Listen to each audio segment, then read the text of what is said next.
Welcome back, and thanks for staying with us on the AM Report. If you've just joined us, a very good morning to you. I'm Mpho. Now, as we round up the events that shaped the year 2020, we take a look back at news that dominated the headlines. I'm joined now by Deputy Editor of the Sunday Times, Makhudu Sefara, to do just that. Makhudu, a very good morning to you. Thanks for joining us. Thank you for having me. 2020 has certainly been an interesting year, an unprecedented time, as it was called, from March. Of course, with COVID-19 having a huge impact, changing the face of the year. What were your highlights as we reflect on some of the big stories of this year? I think no doubt coronavirus has surprised many and changed quite a lot of things in terms of how how we do things in the country, in terms of how we work, how we play, how we interact with other people. Look at us now, you know, the distance, social distancing, and so on and so on. But the thing for me is that Corona has unleashed quite a lot of havoc, has caused much still untold mayhem in the lives of people. So it is, for me, something that has affected all levels of the economy. So it's people and their employment. It is how people interact, and some people are out of jobs. Some people have had to get, salary cuts in order to remain in jobs. And some people have had to be called upon to become the heroes of the day. Part of what we talk about this festive season is how nurses and people in the health sector are feeling fatigued because from March, as you point out, to now, all they've had to do, and you'll remember that in the beginning there wasn't much information about how the virus moves, and nurses and doctors and people in that sector have had to step up and say, even though scientists and scholars are still establishing facts around this virus, we are going to help you. What symptoms do you have? And then take you through the process. For people who have been doing that from March to now, it has, as could have been anticipated, it has taken quite a toll. And unfortunately, many of them have passed on. Many of them got sick and recovered, and only now we're still grappling with this monster that is coronavirus. And even as we do that, we see elsewhere in the world there's the vaccines that are being rolled out, and the president announced earlier this week that ours is going to arrive in the second quarter of 2021, and we can just hope for the best. But as we speak, and if we reflect back to this time last year, you would remember many people saying, we're looking forward to 2020 plenty, this is my year, this is, and then around March, things turned around, and that chaos, that impact on people, and their ability to earn and their dignity. It's a runaway story of the year. Yeah, absolutely. I mean, there were a lot of memes also going around that 2020 should be deleted. A lot of people saying that they're not going to acknowledge their age for 2020. But with the vulnerability of frontline workers came questions around protection, PPE. That became a huge factor as we saw the ripple effect of the impact of PPEs, the looting and the corruption that really came under center stage. Yeah, which is for me the number one, the number two story also linked to the number one story of just Corona in general, the kind of corruption that we have seen. And I mean, when a nation is battered, like ours has been, and as many others around the globe have been, by this global health pandemic, and people are just trying to survive and are saying, I don't know if I'm healthy. I don't know if I know how to keep myself safe, and I don't know if we have enough equipment. The people who are entrusted to go find the equipment to help our healthcare professionals then engage in this kind of COVID-preneurship, as it became called. And funds were looted, prices were manipulated, and people were just saying, in a manner of speaking, I'm not going to let a good crisis go to waste. So if there's a crisis, here's an opportunity for me to enrich myself. And I think that is a major problem. It is a thing that says quite a number of things that are worrying about who we are as a people. And if you look at that, and you look at what else is happening across life in general, you'd realize that we have many problems. I mean, if you take the Zondo Commission, for example, and the kind of people who were appearing there having to answer for what happened in the so-called 9 wasted years, that is linked to this COVID-preneurship thing that we're talking about. Is that corruption? And it didn't just start with COVID, with the pandemic. If you go into the last 9 years, that's the problem that Deputy Chief Justice Zondo is trying to deal with now.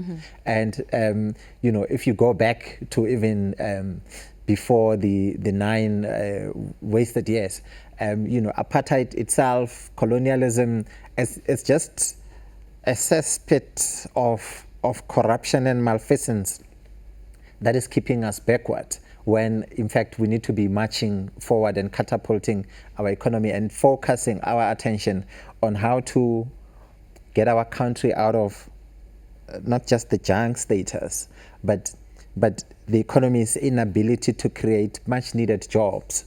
Which jobs are required in order to give our people the kind of dignity that apartheid and colonialism and stripped away from them?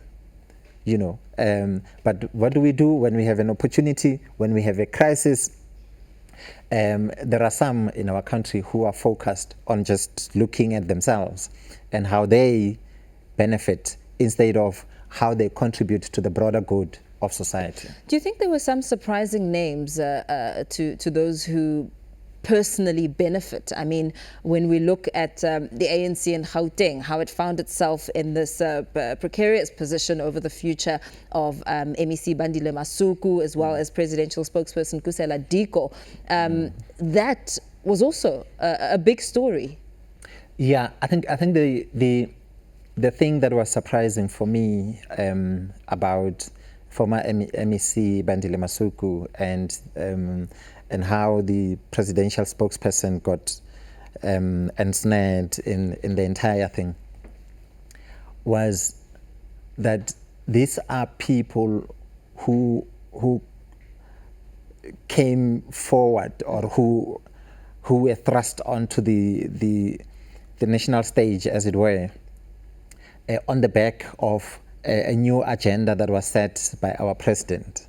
When the president won the elections, his party elections at Nazareth, part of the campaign that he put to South Africans was that he, as a leader, understood the concerns that were there in society about corruption and malfeasance, fraud, and how this was stealing from the poor, how this was robbing the poor, and that he put together a team of people who were going to help him to fight this and introduce a new way of working And I mean the two names that we're mentioning here, for me, I just thought these are people who would do everything in their power themselves to make sure that they are as far removed from any form of malfeasance as it is possible. That for me was indeed surprising. You mentioned the state of the economy and State Capture Commission of Inquiry, Deputy Chief Justice Raymond Zondo's work. But I'd like for us to expand more on the State Capture Commission of Inquiry and corruption. Of course, we saw some of the biggest corruption-related arrests this year. And as calls were coming in for the big fish to be caught, we saw Ace Magashule being arrested. Yeah. It's a thing that many people complained about, that when there's corruption in society, what you see is junior officials who then become so-called sacrificial lambs. And people were saying, if we're really serious about fighting corruption and fraud, especially in the state, understanding, of course, that it's not just limited there, let us see the criminal justice cluster, in particular the Hawks and the NPA, not just going for junior people because it's easy for them to do so, but to look for senior people who may have their hands in the cookie jar.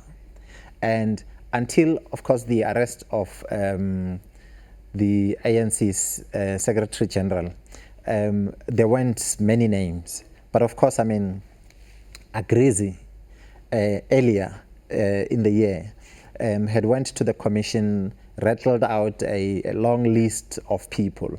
And so the question was, if he is saying, and of course, I mean, he's not a saint. He's, as they say, an angel with horns. Yeah. So if he rattles out this list of people who are involved in stuff, allegedly, how is it that the criminal justice cluster people, especially the Hawks, are not able to get to these people? Is it a lack of political will? Are people being protected? And are junior people being used, as I indicate, as sacrificial lambs? Or, people are just afraid to step up and aim for the king, because you know what they say, if you're aiming for the king, you don't miss, because the consequences might be too dire. And that arrest gave a lot of people hope that, listen, if you are the Secretary General of the ANC, that's the most powerful person within the ANC, administratively more powerful than even the president. Now, if you aim for that person and you arrest, you effect an arrest, you are sending out a very strong statement about the strength of the case. And obviously, as we look into 2021, the expectation is that the Hawks and the NPA will indicate that, will show through evidence that the case that they have is watertight. It's clear, there are no questions about it. As we speak, we know that former President Jacob Zuma has defied the instructions of the Deputy Chief Justice. Yeah, I mean, the former president is the figurehead of state capture, as it were. So he's a central player in whatever has happened, because it happened on his watch.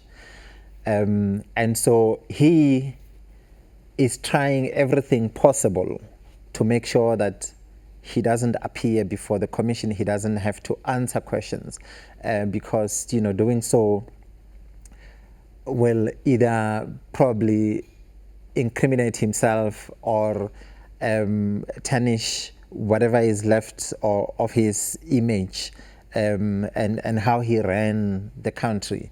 And of course, I mean, quite a number of people who appeared before the commission have indicated how compromised a leader he was, and how appointments were made by the Gupta brothers who ran things around him or with his involvement, but he needs to come in and explain that how is it that these people were making promises about things that only he and a few people who helped him ought to have known, and they would make those promises with a level of confidence about, given what they have done in the past, what they've been able to achieve, etc., etc. But he is trying everything possible not to answer, because answering will just confirm a number of things that went wrong on his watch. And of course, the Deputy Chief Justice has this mammoth task of making sure that where claims are made against him, meaning the former president, he is given an opportunity to provide context and to answer specific things, so that by the time he puts together a report, and that's an important report that we must look forward to in 2021, by the time he puts together that report, he has the insights not only of the people who are making the claims, but of the people against whom the claims were made, so that he is able, or he is better positioned to say to the country, in order for us as a young democracy to avoid a repeat of this kind of thing that brought us to the precipice, these are the things that we need to do.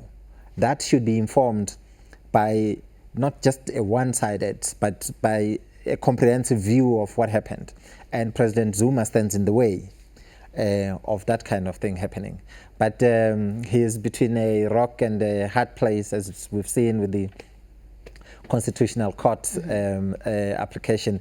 2021, hopefully not the year of plenty in terms of the many wrong things, the many terrible things that happened in 2020, but hopefully in terms of the solutions to the very serious things that we need to get to as a country in order for us to move forward.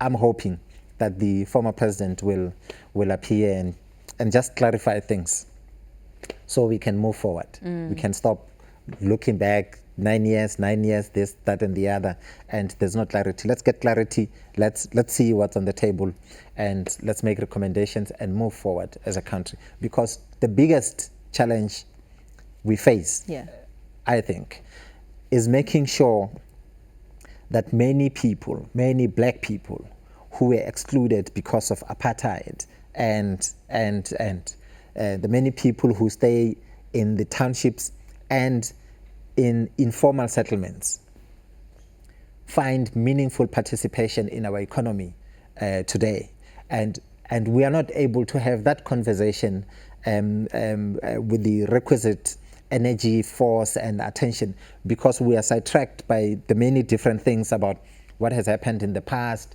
this, that, and the other. Is the former president coming to he must just come to the party and answer questions. And let's close that chapter. Let's look forward. Let the current administration say to us, these are the things that I, as President Ramaphosa, am going to do in order for this administration to make sure that we plow back. Like, for example, I mean, we're not talking about junk status, that our economy is in the doldrums. How are we getting out of there? And that conversation is not finding space because we keep going back. Former President Zuma, he must just answer questions and let us move forward. What are the chances of those questions being answered? I mean, the Concourt proceedings themselves are showing of the various tactics that we've learnt and heard and seen and witnessed for years. Yeah, it's a difficult thing because if the courts say if you don't want to answer, here is they mete out some kind of punishment. He might opt for whatever the punishment and not answer, and that, of course, is a setback for the commission, and it is the very thing that I think the Deputy Chief Justice is trying to avoid. But we can only hope. There were many factors of the State Capture Commission of Inquiry that really made the headlines, but we don't have the time to go into every detail. But what also made the headlines was the focus in itself on President Cyril Ramaphosa, his conduct and the manner in which he's handling things, and also looking to his future come 2021.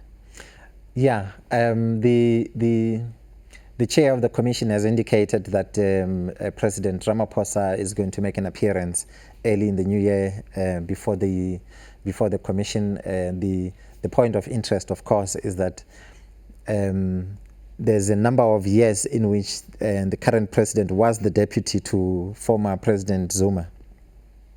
And so as Project State Capture was, getting underway or getting to its zenith, he was in the thick of things, and he was also the head of government business in Parliament, and he was also given the responsibility to lead SOEs. And from a testimony out of the commission, a lot of the capture and malfeasance was happening in SOEs. And so the questions are going to be, so as somebody who was responsible for X, Y, and Z, what did you do? Were you aware of these things that were happening? Were they brought to your attention? What did you do? Did he raise this with the former president, for example? Did he try actively to intervene elsewhere, and so on? So that is going to be canvassed early in the new year. And of course, I mean, as you indicate, going into the new year, there's also the issue of the NGC of the ANC, the much anticipated or much talked about, and the idea of the NGC is really a review of party policy but given the fissures within the party, the expectation is that the NGC is going to be used as a platform at which the various factions within the ANC will kind of indicate the state of play in terms of power relations, or whether power is evenly distributed between the various factions, or any particular faction is gaining more ground than the other. We can only find out as and when that NGC gets underway. And, staying with President Cyril Ramaphosa, we saw him delivering a heartfelt sort of speech and, shedding a tear at some point. What are the politics at play when it comes to him as a leader? I mean, there's a lot of spotlight on him. Yeah, I must just make sure that I'm... No, on a serious note, I think I think the president's heart is in the right place. I think he was being a father, and aptly these meetings are called family meetings. So I think he was being a father who wanted to say to the nation, you guys are misbehaving. You know that this thing is getting out of hand. The Minister of Health releases the statistics every evening without fail about whether the numbers are going up or down. And we can see that the numbers are going up. But if you look at what's happening in the streets, people are having parties in the townships, people are having parties in the suburbs, and it's not the black and white thing. Yeah. It's everybody who are, all of us have been misbehaving. And so he wanted to say, I have the power to shock you into, good behavior. Mm-hmm. When many expected that perhaps, he's just going to move us one level up, he moved us 2 levels up. And in my view, given the numbers that we have seen, and these numbers, at the point he addressed the nation, they were already higher than the highest number when we went to level 5 of lockdown.